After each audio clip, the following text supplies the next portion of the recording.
As you can see today, we, as the leaders and lawyers of NOP, we approached the gate and residence of Bobby Wine, where his wife Itungo Barbara and other people are still detained inside. We are blocked by police. All members purporting to belong to Uganda police, who said that we need a written formal clearance before we are able to access the residence here at Magere. This is of course not a legal requirement, but the whim of and abuse of authority by police. The private family we shouldn't be denied from accessing our clients, our friends, and people whose political opinions we align with.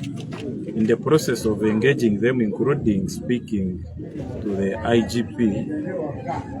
led by none other than the Honorable Deputy President of NUP, who still has freedom, Lambeshe, the IGP was very ambiguous and ambivalent and only told us that the police at the Magere should follow the chain of command in order to allow us. The Magere police resisted that. They didn't even bother to follow whatever the chain of command following is about. They simply said they are not allowing us, and they have ordered us out. Not only have they blocked us from entering the residence, but they ordered us backing, and as we are trying to leave, then they arrested Comrade Kakuru Tumusime, who works with us on these matters. You know him, most of you. They roughed him up, beat him up, and for reasons we have not yet understood, because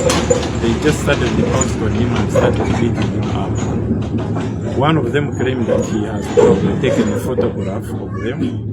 That is not a legal problem. We don't know why they don't want their photos taken, yet they are in a public place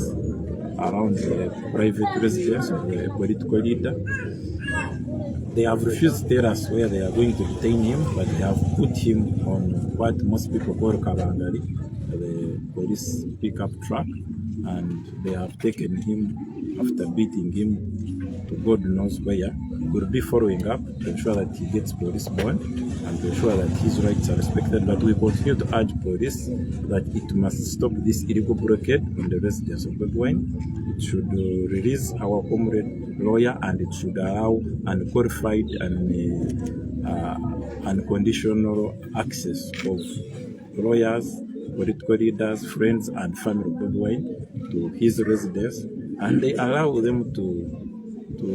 go back to their private life, to their normal life, because opposing Museveni is not a crime under our laws, and having divergent political opinions, of people who are in power is not a crime and is something to be encouraged. So there is no crime, neither Bobby Wine, no Barbara, no Kato, who has just been arrested, has committed a crime. Ask why within our right to join the leaders try to access the premises, and the blocking of us is a violation not only of our client's right but also our right to practice our profession. Because now if we can't access our clients, then you're putting our trade in jeopardy as lawyers. We are going to engage everyone that matters, the Human Rights Commission, the Uganda Law Society, the police leadership, to ensure that, and courts, to ensure that this comes to an end, because it simply cannot continue. We want normalcy. Thank you very much. Nze mbaka wa Parliament atwala ekitundu kino kya Dondo East. Era nategeezebwa akulembera bannamateeka w'ekibiina kyaffe ne ttiimu y'abalooya bonna ne Deputy President nti olunaku ng'omubaka w'ekitundu ate era ng'omu ku bannamateeka tubadde n'enteekateeka okusisinkana naddala abafamire n'abantu bonna omuli abakozi b'awaka abali mu maka ga President Kyagulanyi Ssentamu Robert wane Magere, era n'ebiwandiiko nabirabyeko era tubadde nabyo ebyenjawulo ebadde beetagisaako emikono abantu b'ewaka omuli omusirikale w'ewaka bwe balumba amaka ga President olunaku lwe batulugunya First Lady omukyala Babby Itungo, n'omusirikale yakubwa era yasigala n'ebiwundu bingi. ekyennaku nti ate ye bamuziyiza okufuluma okuba nti afuluma mu maka ga president era tetumanyi embeera ya bulamu gy'alimu naye bonna obubonero bulaga nti ali bubi. Ekyokubiri tebamukkiriza kufuluma wadde okuyingira n'abakozi abalala abawaka na buli agezezaako baleetera ekyokulya akomezebwa ku geeti. Kati balooya ne ttiimu y'abalooya ngezza okuteekayo oba oli awo okubawa empapula zaabwe ateekeko emikono basobole okulwanyirira eddembe lyabwe ng'ovudde n'ekifaananyi ekigazi nti ne gano maka ga president wakyaliwo already order za kooti eziragira ab'ebyokwerinda okwamukawo wadde nga tebanaba kuvaawo n'ate ne balimbwa ssekinnoomu bwabwe balina rights zaabwe wakati ng'omukozi yakubibwa ate n'ebyokulya tetumalina kumanya alyaki n'abakozi abalala ab'ewaka. Kaakati olunaku olwaleero atuzze ne balooya nga tukulembeddwa deputy president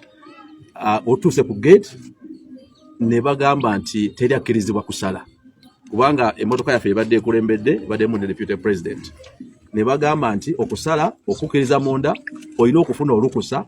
okuva eri inspector general wa police. Ne tubagamba nti gana amaka ga mwami Kyagulanyi ye tukakasa nti tulina olukusa okujja okumudduukirira kubanga ttiimu y'abalooya ekulembeddwa abalooya ba National Unity Platform ne deputy we ow'ekibiina naye ne bagamba nti bo tebalina kirala kyakuddamu ekitali ekyo mwamuka ekifo kino bunnambiro. Balooya era wadde bakulembeddwa gwe bakutte yennyini kakulu ne bano bonna ne bagamba mutuwemu akadakiika tukubire ku IGP twogereze naye tumusabe olukusa era kyekitubeezezaawo naye bakubye essimu ku ssimu ya looya looya n'asaba n'agamba engeri tulina atukulembedde deputy president kayaba ayogera ne IGP era amutadde ku lawudi nga tukola ki nga tuwulira n'amugamba tuli wano twagala kuyingira. IGP tabadde kiriya ng'agamba nti mugambo abasirikale abali awo nti bayitire mu bakomanda baabwe okusalawo kyokka ate ng'oli ye inspector general owa police bwe tulabye nga batulemesezza netugamba katukyuke tukole ki tuddeyo tunoonye amakubo amalala bayo nga bateesa kuddayo kusooka kutuulamu bakubaganye ebirowoozo nga balooya okusalawo ekibazzaako mu mateeka naye wakati w'okukyuka tuyingira emmotoka zaffe tugenza okuwulira emiranga emabega n'enduulu nga basika omu ku balooya abadde agenda kuba emmotoka ye ebadde mu maaso era gimugiraba ne wano yekulembedde yabadde mu maaso ng'alina gisanga mu maaso tugenza okukyuka nga bamukulula bamusudde mu kabanga kyetulowooza nti kikyamu naye bwe twogerera looya akyali mikono gyabwe ate naffe ne ttiimu yonna nga bweze y'abalooya tebakkirizibwa kuyingira mu maka ga president Kyagulanyi era n'embeera y'abantu abali mu maka ga president Kyagulanyi omuli omukuumi we n'abakozi abawaka tetugimanyi kubanga tebafuluma tebayingira ate nga ebyokukozesa balina kubijja wabweru tebafunye bujjanjabi kubanga nabo be bamu ku baatulugunyizibwa bwe baalumba amaka ga president Kyagulanyi. Kyannaku naye tusaba bunnambiro ab'ebyokwerinda baleme oyisa olugaayo mu mateeka kubanga nze balooya badde bantegeeza ku nteekateeka eno bakulembeza kiragiro kya kkooti eragira dda poliisi enveewo kati poliisi gye balagira enveewo ate ekutte balooya abaze ogigamba nti kkooti yabagamba muveewo kikyamu. Ekyokubiri IGP nga inspector general wa poliisi tasobola tugamba nti ye talina buyinza bulagira nga tumutegeezeza kuba ategeezebwa mu butongole naye talina buyinza ye bulagira ng'ate abasirikale abali eno bateeberezebwa okuba tibali wansi we aye tanyonyodde oba naye yeetaaga kufuna ya mulagira mulala gwe yantugambye tukubire naye kati essaawa eno akaseera ketukyalimu kuba nti tetukkirizibwa ye atwalibbwawa. Ekyokusatu n'okwemulugunya nti embeera n'engeri bannamateeka gye bayisibwamu kikyamu kibi kiri wabweru aw'amateeka agamanyikibwa naye tujja kwongera okwemunaganya wakati w'obukulembeze bw'ekibiina ne balooya okumanya enteekateeka eddako wakati n'okuba nti tukyayongera mu maaso oba oli awo okulwanyirira ababali munda n'abo abakwatibbwa. Ababaddewo tebakulya yena linnya bali mu uniform za black bambadde obukookolo bwe twatuuse twabeeyanjulidde ne tubasaba twogere ne komanda waabwe ne batulaga abantu babiri abambadde obukookolo nti bombi bakomanda kaakati tubategedde naye ate be batugamba mufune clearance okuva IGP ne tubagamba ne bwe tugifuna ku ssimu ne bagamba ye ne tubasa mutwe ennamba ya mukama wammwe ne bagamba tetugirina ffe ne tuginoonya ne tumukubira ne tumuteeka ku loud nga nabo bawulira kwegamba ne IGP era nga honorable Mwadda wagambye tumanyi oba naye tanafuna clearance nga ffe kubanga ate batugambye mubagamba abo bagoberere kyeno nti IGP abagambye bagoberere kyeno of command bone batugamba mugende mufune ekiwandiiko mu butongole so ndonda naye ate ensonga enkulu nti amaka gali private tegeetaaga clearance ya police ssemateeka agamba nti amaka ago galiko nannyinigo era tuziba wano ku lukusalwe ekyokubiri bweba crime scene nga poliisi enoonyereza nti waliwo omusango gwaddizibwawo etubuulire etumanye n'okumanya ddi weegenda okuvaawo oba musango kigwenoonyereza juzi omwogezi wa poliisi yatugamba nti bali ku mbalaba yakiyita precinct ku mbalaba naye kati kyebaliko nti amaka gali mu mikono gya poliisi byakwerinda era be basalawo kiki ekikolebwa mu ndeeya